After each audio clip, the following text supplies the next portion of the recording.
বিসমিল্লাহির রহমানির রহিম। আসসালামু আলাইকুম। আশা করি সকলেই সবাই ভালো আছেন। তো আজকে আমি হাজির হয়েছি বুড়ি বোনা রেসিপি নিয়ে। তো অনেকে বুড়িগুলো ভালোভাবে রান্না করতে পারেন না, তাই রান্না করে খেতেও পারেন না। এই বুড়িগুলো যদি ভালোভাবে রান্না করতে পারেন তাহলে বুড়িগুলো আপনাদের খাওয়া হয়ে যাবে। তো আশা করি আমার মতো করে যদি আপনারা বুড়িগুলো রান্না করেন তাহলে আমার মতোই অনেক স্বাদ হবে। তো তাহলে চলুন দেখে নেওয়া যাক আমি কিভাবে বুড়িগুলো রান্না করি। বুড়িতে আমি প্রায় 1 চা চামচ হলুদ আর 1 চা চামচ লবণ দিয়ে আর 1 কাপের মতো পানি দিয়ে একটু সিদ্ধ করে নিচ্ছি। এতে করে কি হবে যে বুড়িতে যে একটা গন্ধ থাকে তা করবে না।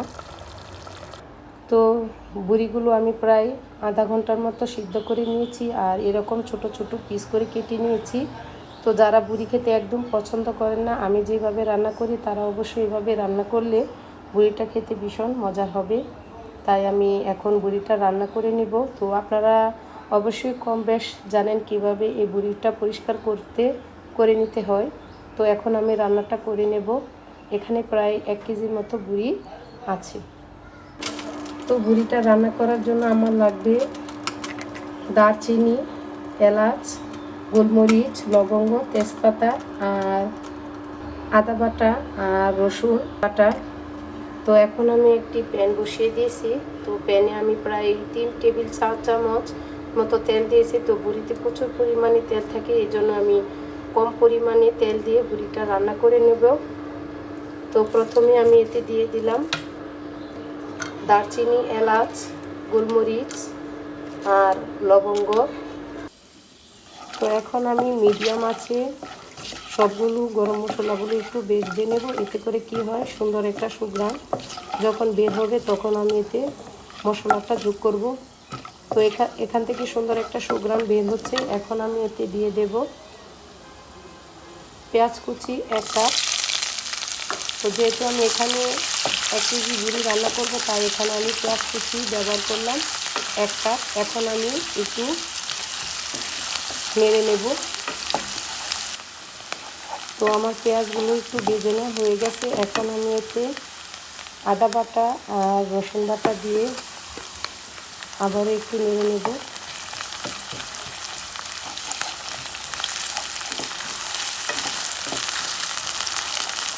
তো এখানে আমি প্রায় 1 চা চামচ মরিচের গুঁড়ো, 1 চা চামচ ধনিয়া গুঁড়ো, 1 চা চামচ জিরে গুঁড়ো আর 1.5 চা চামচ হলুদের গুঁড়ো আর 1 চা চামচ লবণ দিয়েছি।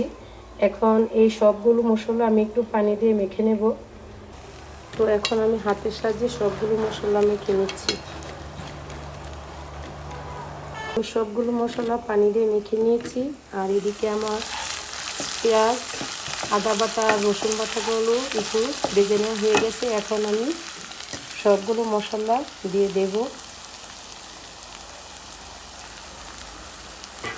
দিয়ে এখন একটু কষিয়ে নেব সবগুলো মশলা। মিডিয়াম আছে আমি মশলাগুলো একটু কষিয়ে নিচ্ছি। তো আমার মশলাগুলো প্রায় কষানো শেষ। তো উপর থেকে তেল ছেড়ে দিয়েছে। তো আমার মশলাগুলো কষানো শেষ। এখন আমি এতে দিয়ে দেব পেঁয়াজ, দিয়ে দেব তেজপাতা। একটা তেজপাতা আমি মাঝখান থেকে একটু ছিঁড়ে দিয়েছি। এখন আমার ভাপ দেওয়া সবগুলো বুড়ি দিয়ে দেব।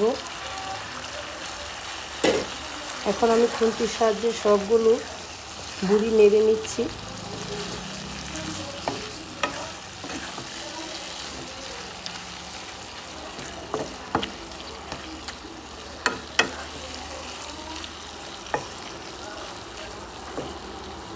এখন আমি মিডিয়াম আঁচে প্রায় রান্না করে নেব একটা ঢাকনা দিয়ে ঢেকে। তো আমি ঢাকনা দিয়ে ঢেকে নেব, ঢেকে একটু কষিয়ে নেব। তো এখন আমি ঢাকনাটা মেলে একটু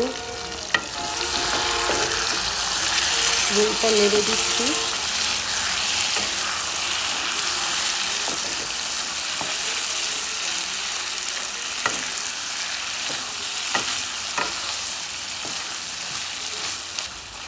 তো আমার বুড়িগুলো প্রায় কষানো হয়ে গেছে। এখন আবারও আমি পানি দিয়ে রান্না করে নেব। তো এখানে এখন আমি পানিটা দিব। তো আমি এখানে প্রায় 2 কাপের মতো পানি দিব। তো আমি এখানে 2 কাপ পানি দিয়েছি। এখন আবারও আমি ঢাকনা দিয়ে রান্না করে নেব। তো এখন আমি ঢাকনা দিয়ে ঢেকে দিচ্ছি যতক্ষণ না পর্যন্ত সিদ্ধ হয়ে যায়।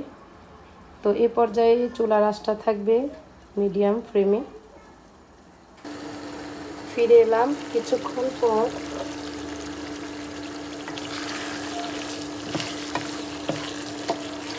তো বড়িগুলো সুন্দরভাবে সিদ্ধ হয়ে গেছে দেখুন, আর খুব ভালোভাবে সিদ্ধ হয়ে গেছে। বড়ি এভাবে রান্না করলে যে বাজে একটা গন্ধ হয় তা আর থাকবে না। এভাবে আপনারা রান্না করলে বাজে গন্ধটাও আসবে না ইনশাল্লাহ। এখন এতে আমি গরম মশলা দিয়ে দেব। তো এখানে আমি রাঁধুনি গরম মশলাটা নিয়েছি, এখানে প্রায় আধা চা চামচের মতো গরম মশলাটা দিয়ে দেব। তো এখন আমি গরম মশলা দিয়ে একটু নেড়ে নিচ্ছি।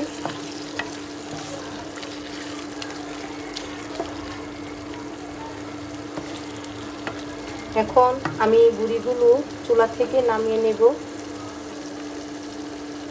এখন আমি লবণটা দেখে নেব। তো লবণটা ঠিক আছে, আমার বড়িগুলো রান্না হয়ে গিয়েছে, বড়িগুলো সিদ্ধ হয়ে গিয়েছে। এভাবে রান্না করলে বাজে গন্ধটা করবে না, খেতেও বেশ মজা হবে। যদি আমার এই রান্নাটা ভালো লাগে অবশ্যই লাইক কমেন্ট শেয়ার করতে ভুলবেন না। তো সবাই ভালো থাকুন, সুস্থ থাকুন, আল্লাহ হাফেজ।